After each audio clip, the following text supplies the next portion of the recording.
Dog or Demon by Theo Gift. Read by Huw Carr.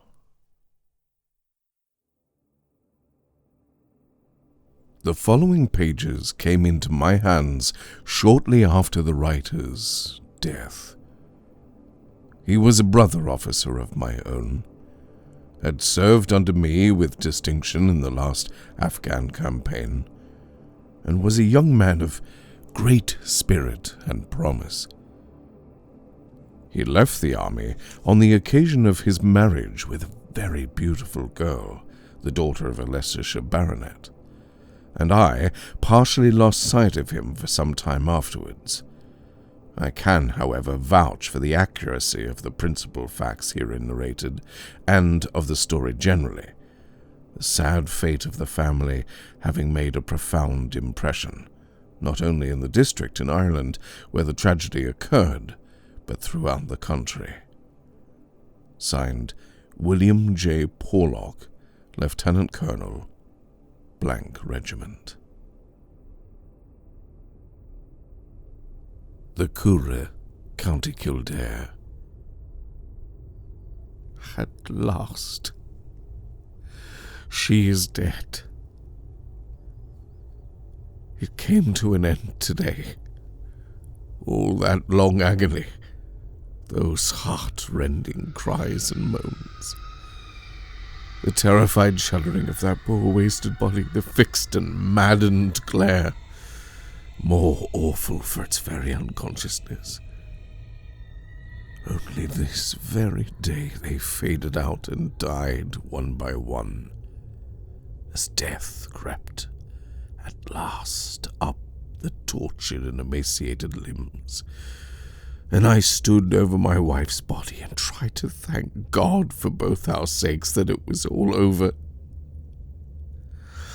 And yet it was I who had done it. I who killed her. Not meaningly or of intent, I swear that. Not even so that the laws of this earth can punish me, but truly, willfully all the same, of my own brutal, thoughtless selfishness. I put it all down in my diary at the time. I tear out the pages that refer to it now and insert them here, that when those few friends who still care for me hear of the end, they may know how it came about. June the 10th, 1878, Castle Kilmoyne, Kerry. Arrived here today with Kay after a hard battle to get away from Lily, who couldn't bear me going and tried all manner of arguments to keep me from leaving her. What have you to do with Lord Kilmoy's tenants, she would keep on asking. They owe no rent to you. Oh, Harry, do let them alone and stay here. If you go with him, you'll be sure to come in for some of the ill feeling that already exists against himself. And I shall be so miserably anxious all the time. Pray don't go. I told her, however, that I must. First, because I had promised, and men don't like going back from their word without any cause. And secondly, because Kilmoyne would be desperately offended with me if I did. The fact is, I hadn't seen him for 3 years until we met at a tennis party at the Fitzherberts last week, and when he asked me if I would like to run over for a week's fishing at his place in Ireland, and help him to enforce the eviction of a tenant who declined either to pay for the house he lived in or leave it, I accepted with effusion. It would be a spree. I had nothing to do, and I really wanted a little change and waking up.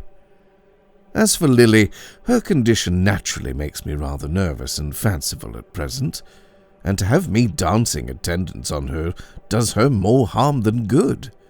I told her so, and asked her with 6 kisses if she'd like to tie me to her apron string altogether. She burst out crying and said she would.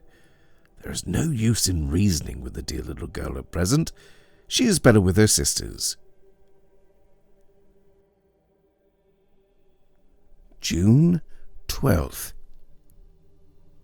We have begun the campaign by giving the tenant 24 hours' notice to quit or pay.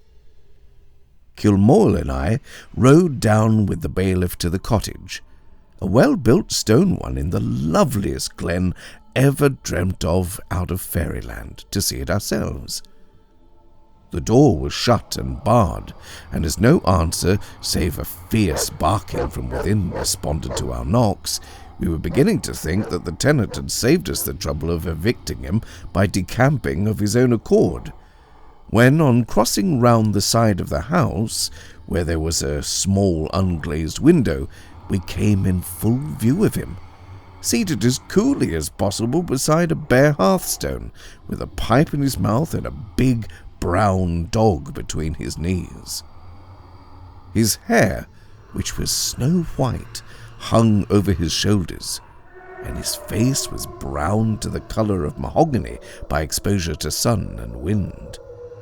But he might have been carved out of mahogany too, for all the sign of attention that he gave while the bailiff repeated his messages, until Kilmoyle, losing patience, tossed a written copy of the notice into him through the open window, with a threat that, unless he complied with it, he would be smoked out of the place like a rat.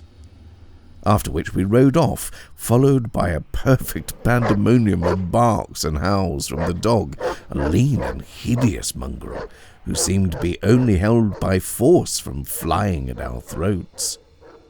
We had a jolly canter over the hills afterwards, selected a bit of river that seemed most suitable for our fishing on the morrow, and wound up the day with a couple of bottles of champagne at dinner, after which Kilmoyle was warmed up into making me an offer which I accepted on the spot, i.e., to let me have the identical cottage we had been visiting rent-free, with right of shooting and fishing for 2 years, on condition only of my putting and keeping it in order for that time.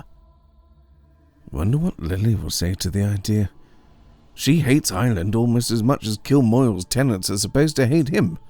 But really, it would cost mighty little to make a most picturesque little place of the cabin in question. And I believe we should both find it highly enjoyable to run down here for a couple of months' change in the autumn, after a certain and much looked forward to event is well over. June 19th. The job is done and the man out. And Kilmoyle and I shook hands laughingly today over our victory as he handed me the key in token of my new tenantship. It has been rather an exciting bit of work. However, for the fellow, an ill-conditioned old villain who hasn't paid a stiver of rent for the last 12 months, and only a modicum for the 3 previous years, wouldn't quit, set all threats, persuasions and warnings at defiance, and simply sat within his door with a loaded gun in his hand, and kept it pointed at anyone who tried to approach him. In the end, and to avoid bloodshed, we had to smoke him out. There was nothing else for it, for though we took care that none of the neighbours should come near the house with food, he was evidently prepared to starve where he was rather than budge an inch. And on the 3rd day, Donovan the bailiff told Kilmoyle that if he didn't want it to come to that, we must have in either the help of the peelers or a bit of smoke. Kilmoyle vowed he wouldn't have the peelers anyhow.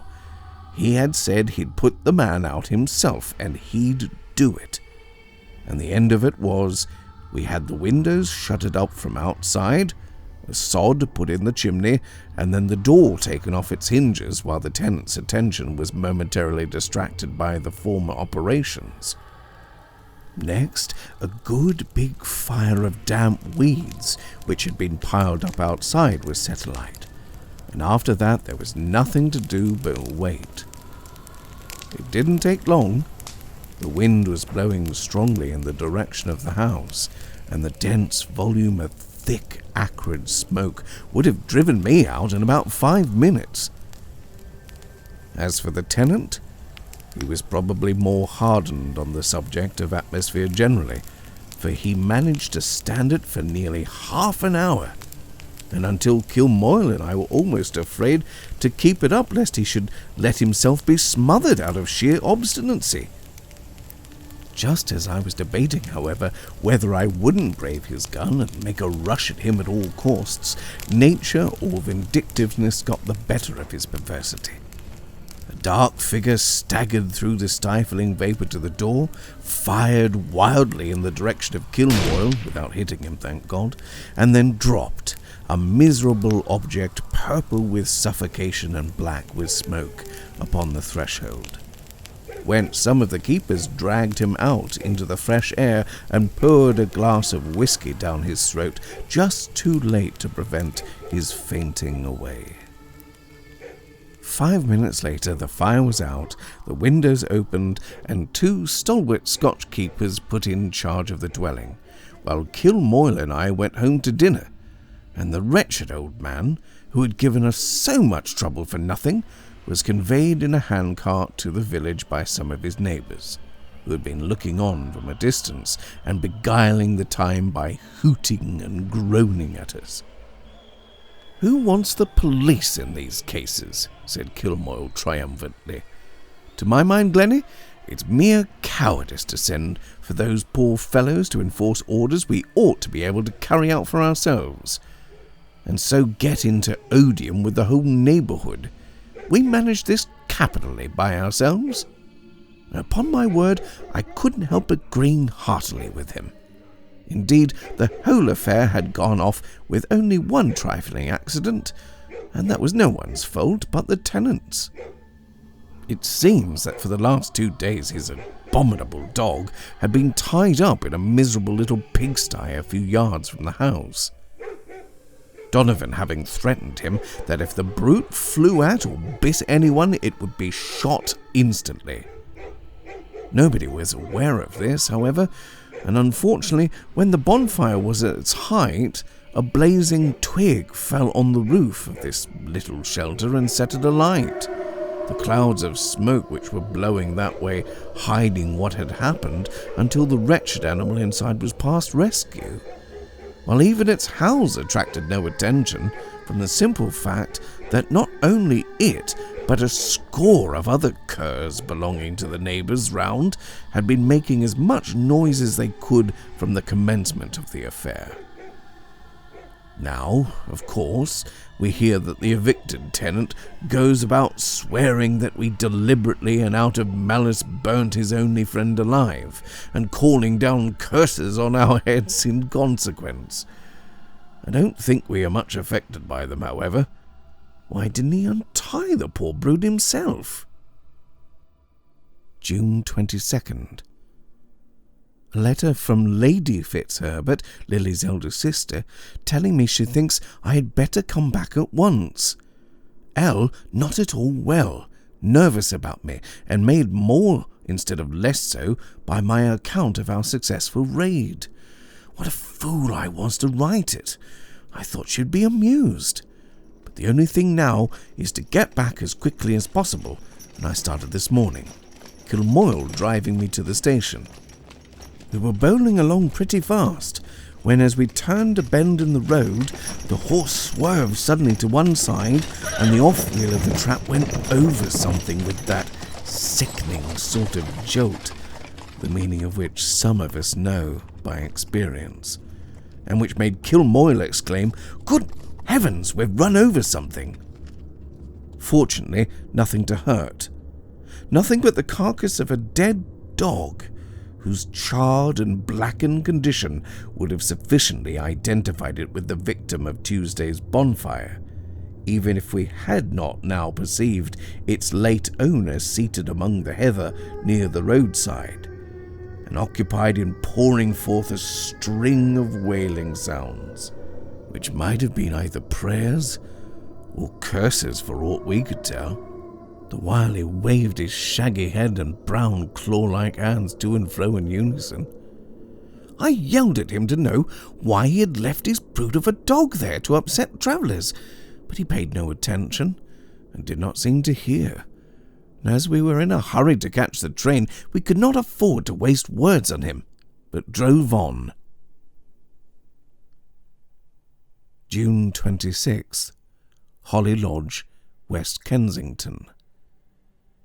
This day sees me the proud father of a son and heir, now just 5 hours old, and though rather too red for beauty, a very sturdy youngster, with a fine pair of lungs of his own.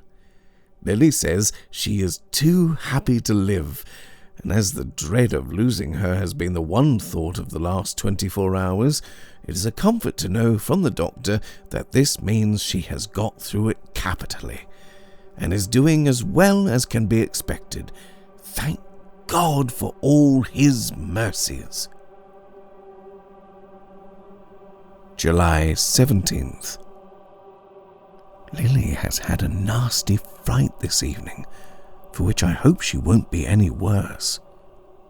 She was lying on a couch out in the veranda for the first time since her convalescence, and I had been reading to her till she fell asleep, when I closed the book and, leaving the bell beside her in case she should want anything, went into my study to write letters. I hadn't been there for half an hour, however, when I was startled by a cry from Lily's voice and a sharp ringing of the bell, which made me fling open the study window and dart round to the veranda at the back of the house. It was empty, but in the drawing room within, Lily was standing upright, trembling with terror and clinging to her maid, while she tried to explain to her that there was someone hidden in the veranda or close by, though so incoherently, owing to the state of agitation she was in, that it was not until I and the manservant had searched veranda, garden, and outbuildings and found nothing, that I was even able to understand what had frightened her. It appeared then that she had suddenly been awakened from sleep by the pressure of a heavy hand on her shoulder and a hot breath so close it seemed as if someone were about to whisper in her ear upon her cheek. She started up, crying out, "Who's that? What is it?" but was only answered by a hasty withdrawal of the pressure and the pit-pat of heavy but shoeless feet retreating through the dusk to the further end of the veranda. In a sudden access of ungovernable terror, she screamed out, sprang to her feet, ringing the bell as she did so, and rushed into the drawing-room, where she was fortunately joined by her maid, who had been passing through the hall when the bell rang. Well, as I said, we searched high and low, and not a trace of any intruder could we find. Nay, not even a stray cat or dog, and we have none of our own. The garden isn't large, and there is neither tree nor shrub in it big enough to conceal a boy. The gate leading into the road was fastened inside, and the wall is too high for easy climbing, while the maid, having been in the hall, could certify that no one had passed out through the drawing-room.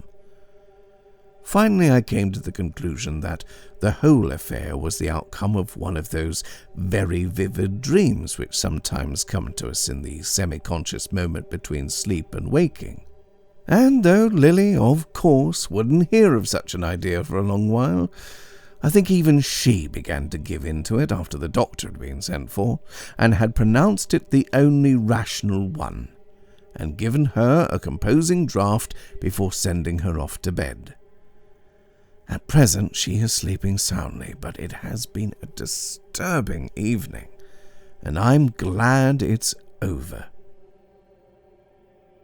September 20th.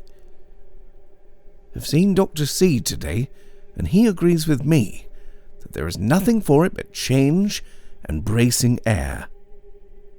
He declares the fright Lily had in July must have been more serious than we imagined, and that she has never got over it. She seemed to do so. She was out and about after her confinement as soon as other people. But I remember now her nerves seemed gone from the first, She was always starting, listening and trembling without cause, except that she appeared in constant alarm lest something should happen to the baby. And as I took that to be a common weakness with young mothers over their first child, I'm afraid I paid no attention to it. With a very nice nurse for the boy, a young Irish woman named Bridget McBean. Not that she's ever seen Ireland herself, but her parents came from there, driven by poverty to earn a living elsewhere, and after faithfully sending over every farthing they could screw out of their own necessities to the old folks at home, died in the same poverty here. Bridget is devoted to the child, and as long as he is in her care, Lily generally seems easy and peaceful. Otherwise, and some strange instinct seems to tell her when this is the case, she gets nervous at once, and is always restless and uneasy. Once she awoke with a scream in the middle of the night, declaring something was wrong with the baby. Nurse had gone away and left it, she was sure of it. To pacify her, I threw on my dressing gown and ran up to the nursery to see. And, true enough, though the boy was all right and sound asleep, Nurse was absent, having gone up to the cook's room to get something for her toothache. She came back the next moment, and I returned to satisfy Lily, but she would scarcely listen to me. "Is it gone?" she asked. "Was the nursery door open? Oh, if it had been, thank God you were in time to drive the thing down. But how could it have got into the house?" "It? What?" I repeated, staring. "The dog you passed on the stairs. I saw it ran past the door. A big black dog." "My dear, you're dreaming. I passed no dog, nothing at all." "Oh, Harry, didn't you see it then?" "I did, though it went by so quickly." "Oh, is it in the house still?" I seized the candle, went up and down the stairs, and searched the whole house thoroughly, but again found nothing. The fancied dog must have been a shadow on the wall only, and I told her so pretty sharply. Yet, on 2 subsequent occasions when, for some reason or another, she had the child's cot put beside her own bed at night, I was woke by finding her sitting up and shaking with fright, while she assured me that some animal, had been trying to get into the room. She could hear its breathing distinctly as it scratched at the door to open it. Dr. C is right. Her nerves are clearly all wrong, and a thorough change is the only thing for her. How glad I am that the builder writes me my Kerry shooting box is finished. We'll run over there next week. September 26th. The Cabin, Kilmoyle Castle, Kerry. Certainly this place is paradise after London, and never did I imagine that by raising the roof so as to transform a garret into a large bright attic, quite big enough for a nursery, throwing out a couple of bay windows into the 2 rooms below, and turning an adjoining barn into a kitchen and servants' room, this cottage could ever have been made into such a jolly little box. As for Lily, she's delighted with it, and looks ever so much better already. I'm getting my guns in order for tomorrow, anticipating a pleasant day's shooting. September 27th. Here's an awful bother. Bridget has given warning and declares she will leave today. It seems she knew her mother came from Kerry, and this morning has found out that the old man who lived in this very cottage was her own grandfather, and that he died of a broken heart within a week of his eviction, having first called down a solemn curse on Kilmoyle and me, and all belonging to us in this world and the next. They also say that he managed to scoop out a grave for his dog and bury it right in front of the cabin door. And now Bridget is alternately tearing her hair forever, having served under her grandfather's murderer, and weeping over the murderer's baby, the while she packs her box for departure. That wouldn't matter so much, though. It's awfully unpleasant, for the housekeeper at the castle will send us someone to mind the boy till we get another nurse, but the disclosure seems to have driven Lily as frantic as Bridget. She entreated me with tears and sobs to give up the cabin and take her and the baby back to England before the curse could fall upon us, and wept like one broken-hearted when I told her she must be mad even to suggest such a thing after all the expense I had been to. All the same, it's a horrid nuisance. She's been crying all day, and if this fancy grows on her, the change will do her no good, and I shan't know what to do.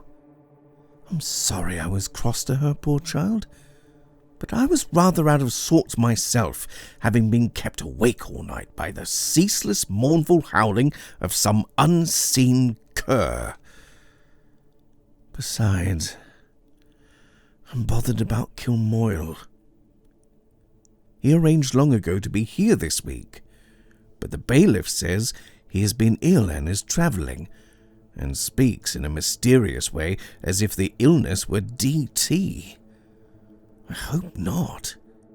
I had no idea before that my old chum was even addicted to drink. Anyhow, I won't be balked off a few days' shooting at all events. Perhaps by that time Lily will have calmed down. October 19th. The castle. It is weeks since I opened this, and I only do so now before closing it forever. I shall never dare to look at it again after writing down what I must today. I did go out for my shooting on the morning after my last entry, and my wife, with the babe in her arms, stood at the cabin door to see me off. The sunlight shone full on them, on the tear stain still dark under her sweet blue eyes, and the downy head and tiny face of the infant under her breast. But she smiled as I kissed my hand to her. I shall never forget that. The last smile that ever.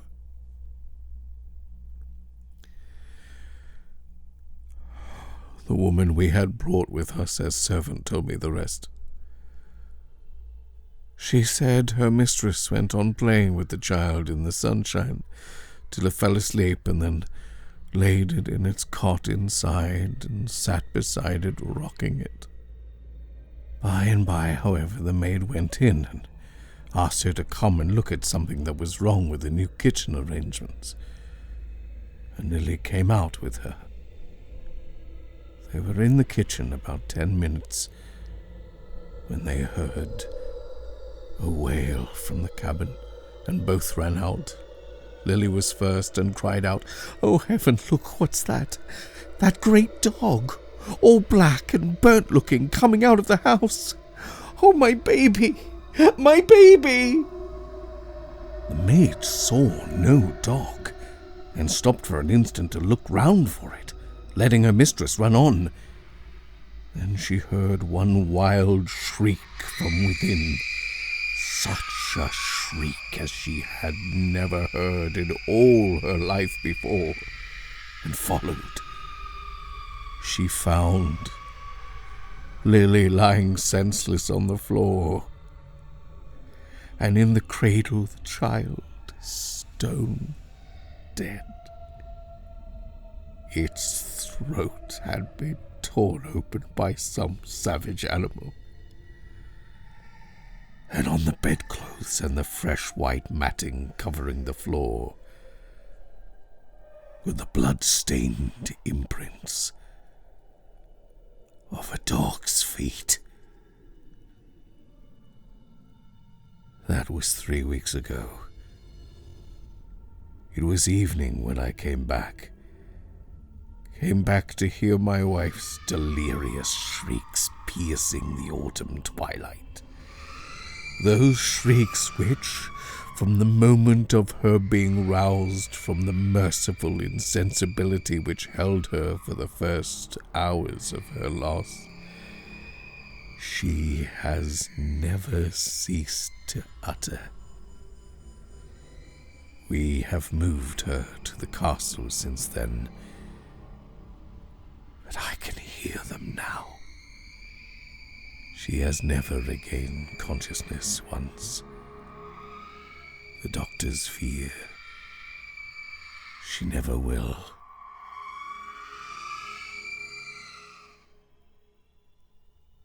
And she never did. That last entry in my diary was written 2 years ago. For 2 years, my young wife, the pretty girl who loved me so dearly and whom I took from such a happy home, has been a raving lunatic, obliged to be guarded, held down and confined behind high walls. They have been my own walls, and I have been her keeper. The doctors wanted me to send her to an asylum, said it would be for her good, and on that I consented, but she grew so much worse there.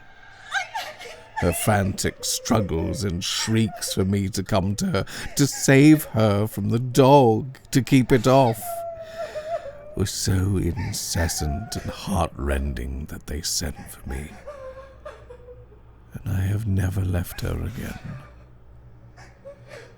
God only knows what that means.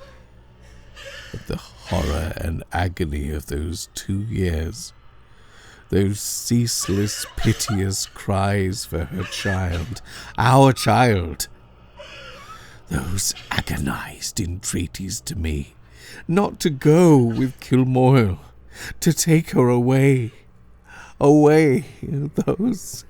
Oh, how have I ever borne it?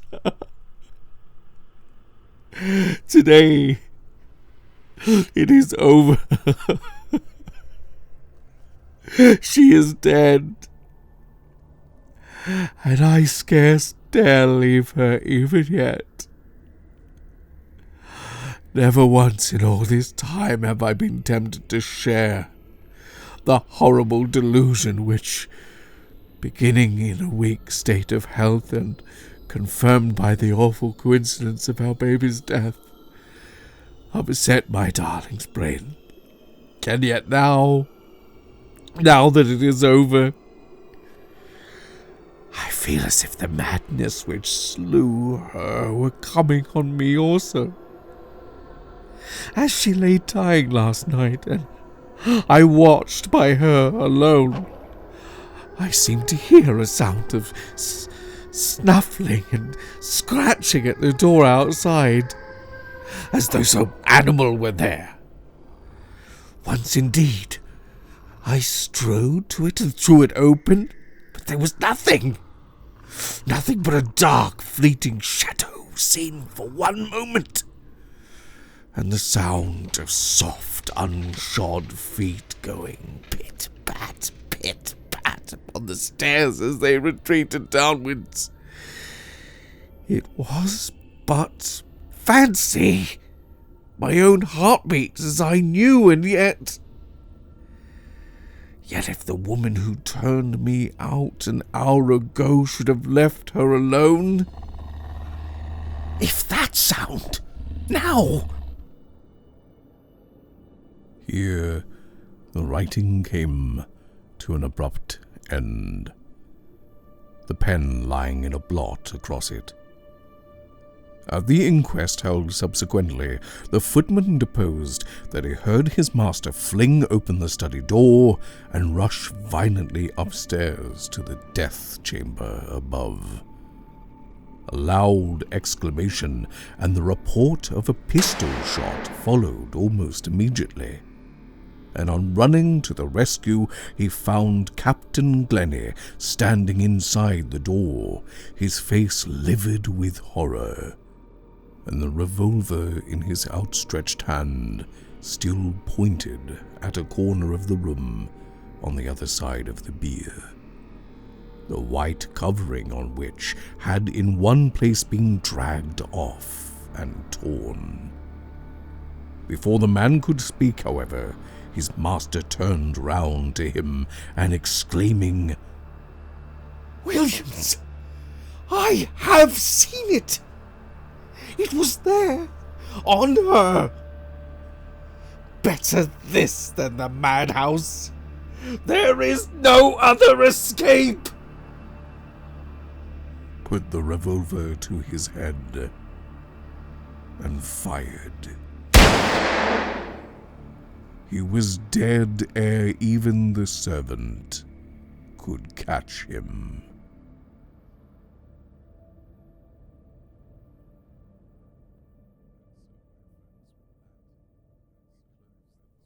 And so, my friends, with that, we close the book on the Black Dog Chronicles for the last time this year.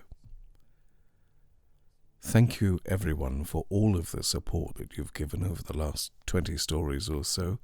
I've really enjoyed reading the beautiful comments that people have left behind, and it warms my heart to know that the Black Dog Chronicles means something to you all. I'm very, very thankful for each and every person who comes along to listen to the stories and share what they think. Don't forget to share this story with everyone that you know, to like it, and please leave a comment in the comments field so I can write back to you, and other people can see what you think of the story. When you share the story on your favorite social media, leave a little comment too, inviting your friends to come and watch, and the reason why you're interested in the Black Dog Chronicles. If I can get 200 views on this story in the next week, then, as a gift, I'll do another short little story at the end. It's going to be a positive one this time, because I think this year of 2020, we really need as much positive things as we can. I want to share with you a lovely little passage that I hope will relax you. It will mean something to you too, because it has a lot of wisdom in it. So if you want to have that at the end of the year as your present from the Black Dog Chronicles, please help to get this story 200 views in the next week. This is Huw Carr saying goodbye. It's been wonderful spending this time with you, and I hope we get the chance to see each other again in the new year. All the best. And don't forget, look out for your loved ones, for surprises, for new things to learn, and for joy. Thank you.